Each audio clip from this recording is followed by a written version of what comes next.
tentang masalah orang kalau bertakwa kepada Allah, Allah akan berikan kepadanya banyak sekali manfaat.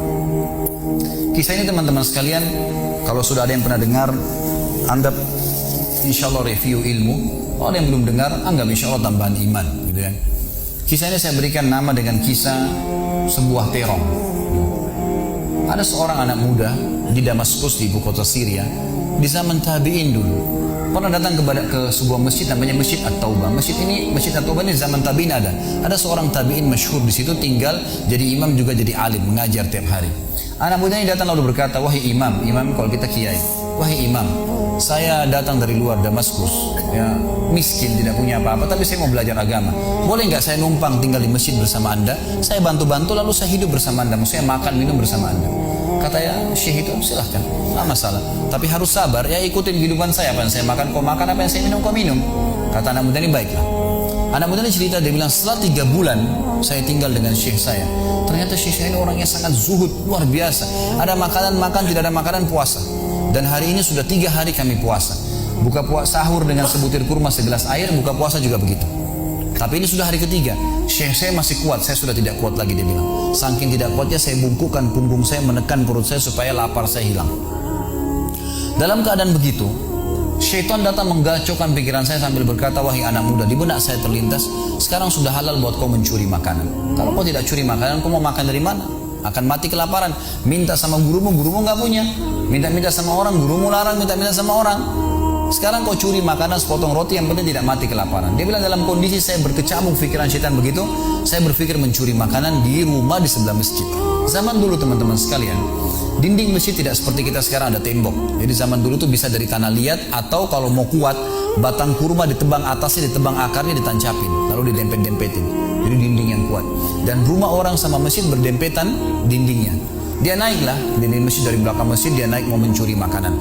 Di rumah yang pertama dia mau masuk mencuri di sebelah masjid, itu dia lihat ada 3 perempuan yang tidak tutup auratnya, lagi nonton kulit domba. Dia alihkan pandangannya karena dia tahu yang bukan mahramnya haram untuk melihatnya. Dan itu bukan tujuannya, dia ingin cari makanan. Dia pindah ke rumah kedua. Waktu dia pindah ke rumah kedua, dia lihat dari atas rumah kena pakai pelapa-pelapa kurma, jadi kelihatan nggak ada orang tapi ada bau masakan.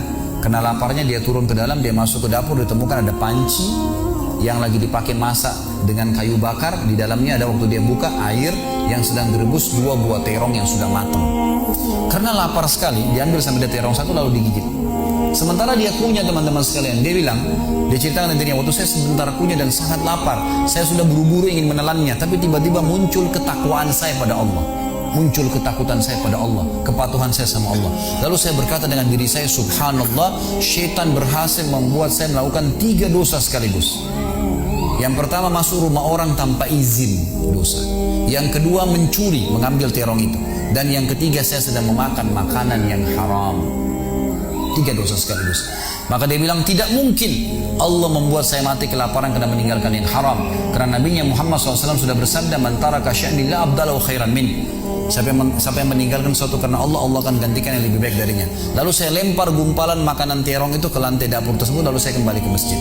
Dan masih ada pengajian, saya tidak bisa tangkap apa yang sedang dibahas karena laparnya.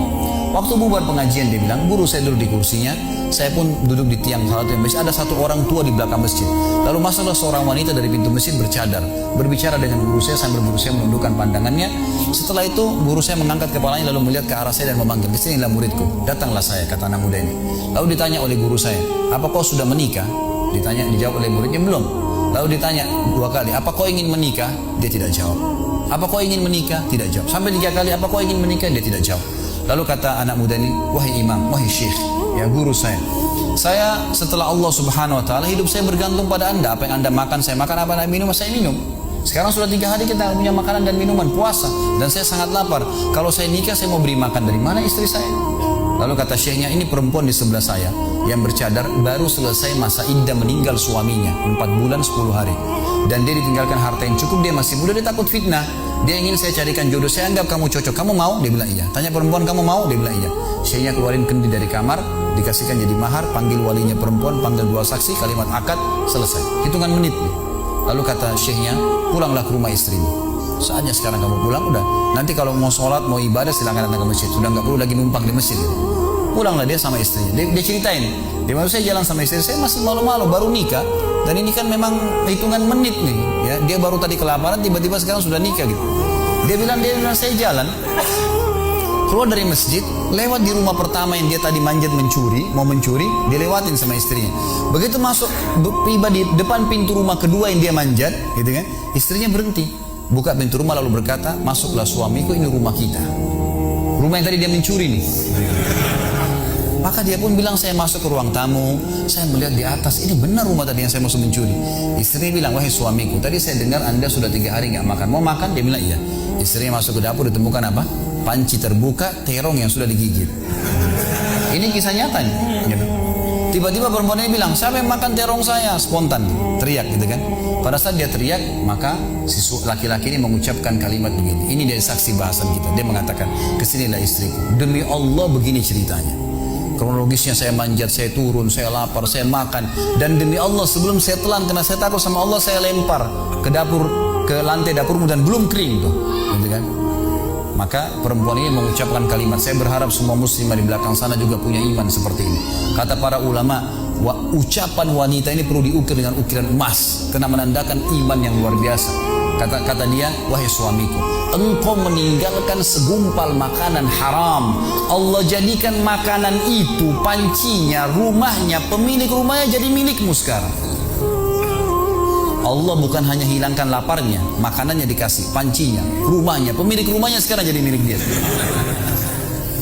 Orang yang bertakwa kepada Allah diberikan jalan keluar, teman-teman sekalian. Jadi bertakwalah sama Allah, hanya patuh dan tunduk kepadanya. Semua yang baik di mata Allah, semua yang buruk juga di mata Allah SWT. Dan jangan pedulikan urusan dunia ini, jalankan sesuai dengan apa yang Allah SWT inginkan. Allahu a'lam.